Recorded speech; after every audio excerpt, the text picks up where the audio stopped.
देख रहे हैं आप बना है, इसमें यह OX अक्ष है, इसको हम लोग कहते हैं OX, और ये क्या है OY, और इसका नाम है यह अक्ष जो क्षैतिज है। क्या है? क्षैतिज है। ये क्या है? ऊर्ध्वाधर है, और उसे कहते हैं वाई अक्ष। क्या कहते हैं? वाई अक्ष। OX को कहा जाता है X अक्ष, और OY को कहा जाता है वाई अक्ष। और देखिए बच्चों, यहाँ सबसे पहले हम मान लेते हैं अगर किसी तल में कोई बिंदु स्थित हो, कोई दो बिंदु, एक A दूसरा B, और दोनों बिंदुओं के बीच की दूरी हमें ज्ञात करनी हो, तो सबसे पहले दोनों बिंदु का निर्देशांक हमें पता होना चाहिए। अगर हम दोनों बिंदु का निर्देशांक जानते हैं तो आसानी से सूत्र का प्रयोग करके दो बिंदुओं के बीच की दूरी ज्ञात कर सकते हैं। देखिए यहाँ समझिए आप लोग, एक बिंदु इस तल में XY तल में एक बिंदु A है, एक बिंदु क्या है? B है। बिंदु A की दूरी सबसे पहले हम लिखेंगे X अक्ष से। जब आप कोऑर्डिनेट जब लिखते हैं, आप जानते होंगे कि जब आप लिखते हैं X और Y, तो इसमें पहला टर्म जो होता है उसको भुज कहते हैं। क्या कहते हैं? भुज। और दूसरे टर्म को क्या कहा जाता है? कोटि कहा जाता है। बात समझ आ रही है ना? तो सबसे पहले जो दूरी लिखी जाती है कोऑर्डिनेट में निर्देशांक के रूप में, सबसे पहले X को लिखा जाएगा। यहाँ से OM, इसकी दूरी कितना है? X1। और ये AM की दूरी कितना है? Y1। देखिए Y अक्ष के एलान माना गया ये है Y1, और X अक्ष के एलान माना गया है यहाँ तक की दूरी को X1। तो ये बिंदु का निर्देशांक जब लिखेंगे तो पहले X1 लिखेंगे, उसके बाद Y1। इस प्रकार से हमारा बिंदु A हो गया A X1 Y1। उसी प्रकार से O से N तक की दूरी को हमने माना है X2, और N से B तक की दूरी को माना है Y2।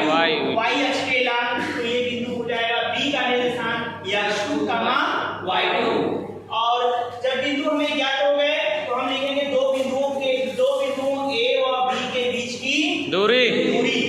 और ये DAB का मतलब है डिस्टेंस किसकी निकाल रहे हैं? AB की। डिस्टेंस किसकी निकाला जा रहा है? AB की। तो ये हो जाएगा कर्डी में, यानी under root X2 minus X1। देखिए ध्यान दीजिए, इसका यह वाला जो देख रहे हैं X2 में से X1 को घटाते हैं, X2 माइनस X1 का होल स्क्वायर, प्लस फिर इस वाले Y2 को Y1 से घटाते हैं, Y2 माइनस Y1 दोनों का होल स्क्वायर हो जाएगा ना। और इस प्रकार से आपका सूत्र हो गया DAB बराबर under root X2 minus X1 का whole square plus Y2 minus Y1 का होल स्क्वायर। और इसका जो भी आएगा यूनिट, मात्रक, यहाँ इकाई के रूप में लिखेंगे या मात्रक के रूप में, सेमी दिया तो सेमी में जैसा आपको दिया रहेगा यहाँ पे दूरी, उसी के अनुसार वहाँ लिखा जाता है। बात समझ में आ गई? चलिए हम चलते हैं सवालों पर, ठीक है? आप देख सकते हैं चित्र में पाइथागोरस प्रमेय से PQ का स्क्वायर बराबर PT का स्क्वायर प्लस QT का स्क्वायर है ना। आप चित्र में देखिए QTP, और इस चित्र में PQ स्क्वायर बराबर हम लिखेंगे PT के जगह X2 माइनस X1 का होल स्क्वायर, और QT के जगह लिखेंगे Y2 माइनस Y1 का होल स्क्वायर। अब PQ बराबर निकाल देंगे कर्डी में X2 माइनस X1 का whole square plus Y2 minus Y1 का होल स्क्वायर। चलिए बच्चों देखते हैं हम लोग, यह जो फार्मूला बताए थे उसी फार्मूले पर यह आधारित एक सवाल है। क्वेश्चन है, सिद्ध करना है ABCD एक वर्ग। सिद्ध करना है ABCD एक वर्ग है, और A का निर्देशांक दिया हुआ है, B का निर्देशांक दिया है, C का निर्देशांक दिया है, और D का निर्देशांक दिया हुआ है। तो हम कह सकते हैं कि दिए गए निर्देशांक एक वर्ग बनाते हैं। चलिए अब हल में हम लेते हैं, चूंकि हम जानते हैं कि जो वर्ग होता है उसकी चारों भुजाएं AB बराबर BC बराबर CD बराबर DA, चारों भुजाएं क्या होती हैं? बराबर होती हैं, और उनके विकर्ण साथ ही क्या होते हैं? बराबर होते हैं। उनके तथा विकर्ण AC बराबर BD। सबसे पहले हम बारी एक 1 बाई 1 करके सारी भुजाओं को और साथ उनके विकर्णों को निकालते हैं। A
भुजाएं बराबर हैं, साथ ही उनके विकर्ण बराबर हैं, तो हम कह सकते हैं कि अतः चतुर्भुज एक क्या होगा, वर्ग होगा। इस प्रकार के चतुर्भुज वर्ग बनाएंगे और दिए गए बिंदु उस वर्ग के क्या है, शीर्ष होंगे। तो हम कह सकते हैं अतः दिए गए बिंदु वर्ग के शीर्ष हैं। इस प्रकार से हमारा यह दिया गया क्वेश्चन सिद्ध हो गया। ऐसा समझे सबको? चलिए ऐसे ही और नेक्स्ट बार हम लोग पढ़ेंगे। Thank you so much.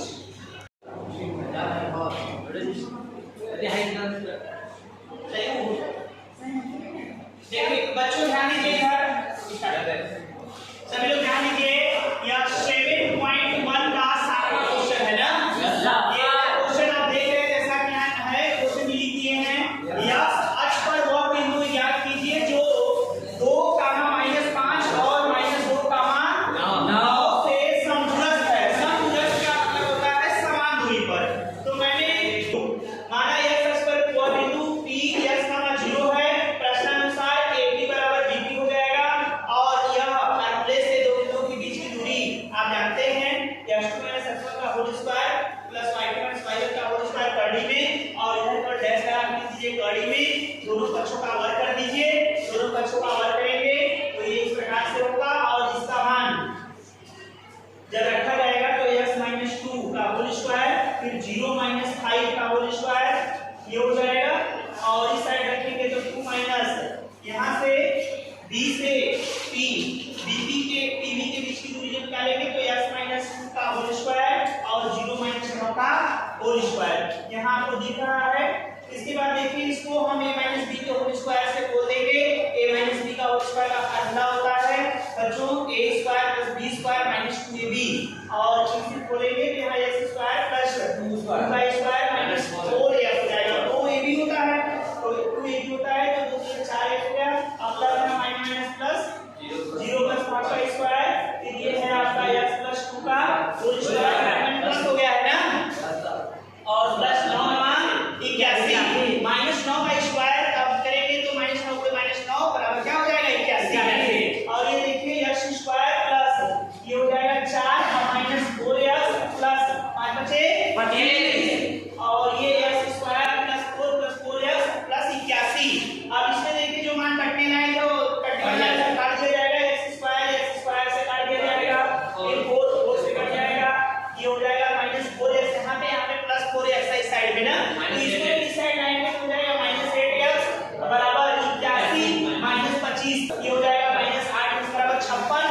तो यहाँ से x बराबर -7 क्या आएगा, 8 से 56, x बराबर -7, तो बिंदु हमारा क्या हो जाएगा, -7, 0। तो इस प्रकार से आप लोगों को समझ में आया बच्चों? चलिए बहुत अच्छे, आज के लिए इतना ही। Thank you so much.